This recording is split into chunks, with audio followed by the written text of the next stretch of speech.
Ladies and gentlemen, please welcome to the stage Tucker Carlson.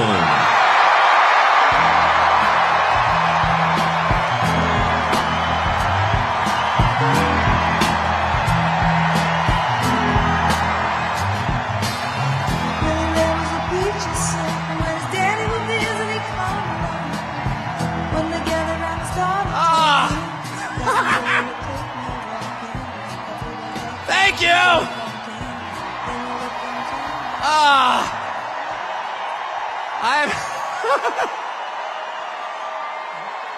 I saw the Grateful Dead in this arena in 1987. I was seated right there. How weird. It's such an honor to be here, and it's wild. Just another day following Bobby Kennedy Jr. at a Donald Trump rally in Madison Square Garden. I mean, what? That's totally normal. Liz Cheney's out there with Kamala Harris. And there's Bobby Kennedy calling to protect women's sports at a Trump rally. It's a realignment. It's unbelievable. And the fact that it's here is even sweeter. Imagine if you're, and just pause for one moment. Imagine you're Donald Trump.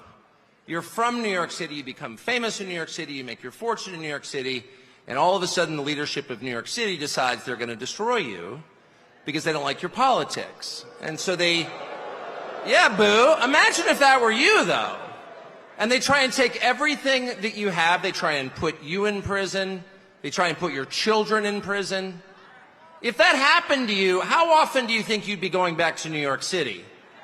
How about never? And yet he's here. It's like getting thrown out of a bar.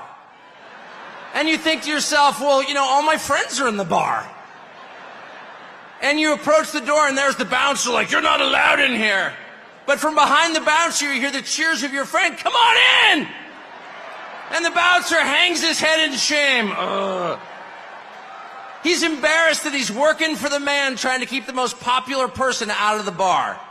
And that's Donald Trump back in the city that produced him with no embarrassment at all in a room full of his friends.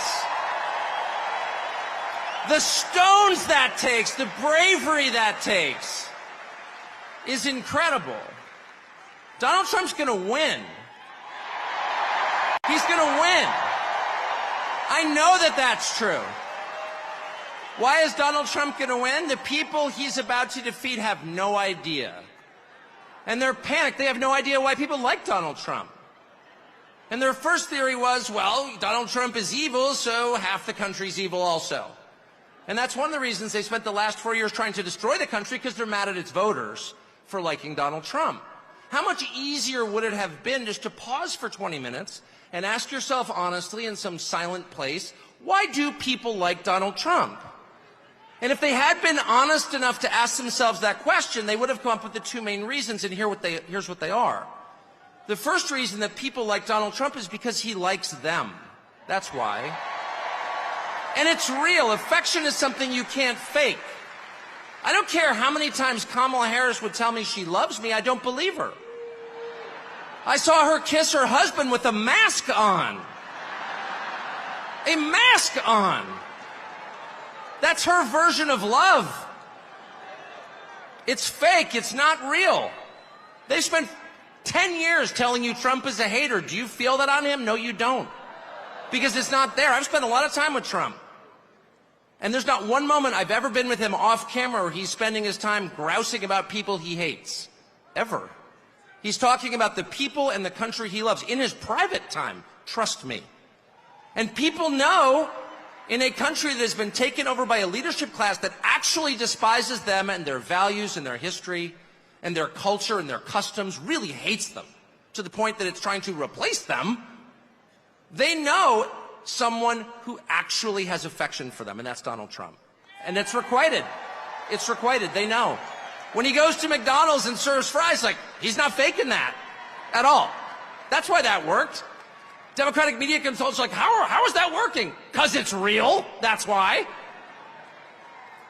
And the second reason that people love Trump, and I put myself in this category, it's why I'm here today, is because he's liberated us in the deepest and truest sense. And the liberation he has brought to us is the liberation from the obligation to tell lies. Donald Trump has made it possible for the rest of us to tell the truth about the world around us. And that's the single most liberating thing you can do for people. If you want to enslave people, if you want to degrade them, force them to tell lies. And they have.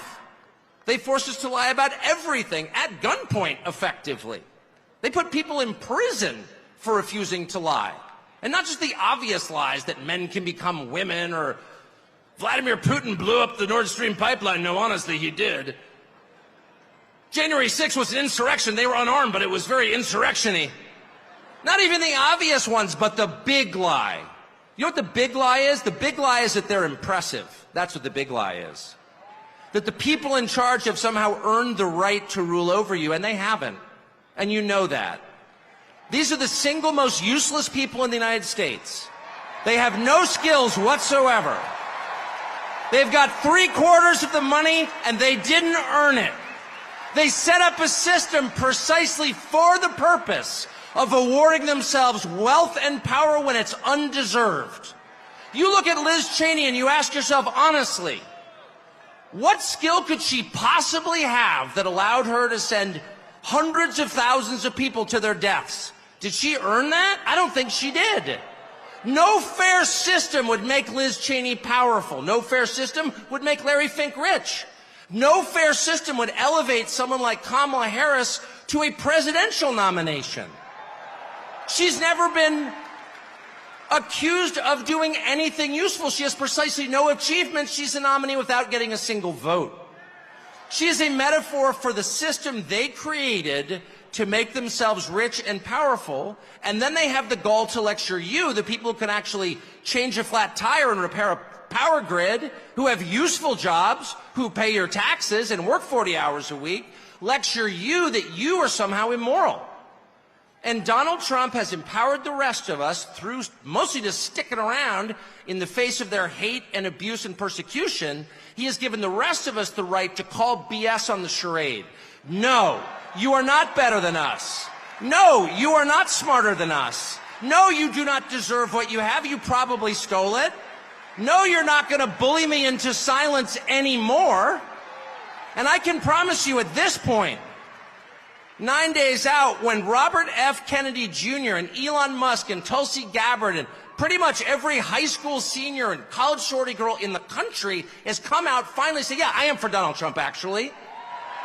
When the entire country has realized there is nothing embarrassing about this, what's embarrassing is to take a perfectly great country and destroy it, as they have. I'm not ashamed. You should be. At that moment, it's going to be pretty tough for them 10 days from now to look in the eye to America with a straight face. It's going to be pretty hard to look at us and say, you know what? Kamala Harris, she got 85 million votes because she's just so impressive. As the first Samoan, Malaysian, low IQ, former California prosecutor ever to be elected president, it was just a groundswell of popular support. And anyone who thinks otherwise is just a freak or a criminal. At this stage of the game, after 9 years of listening to their lies and finding every single one of them totally false, no, it's not safe and effective, and no, she's not impressive. It's very hard for me to believe the rest of us are going to say, you know what, Joe Scarborough, you're right. You're right.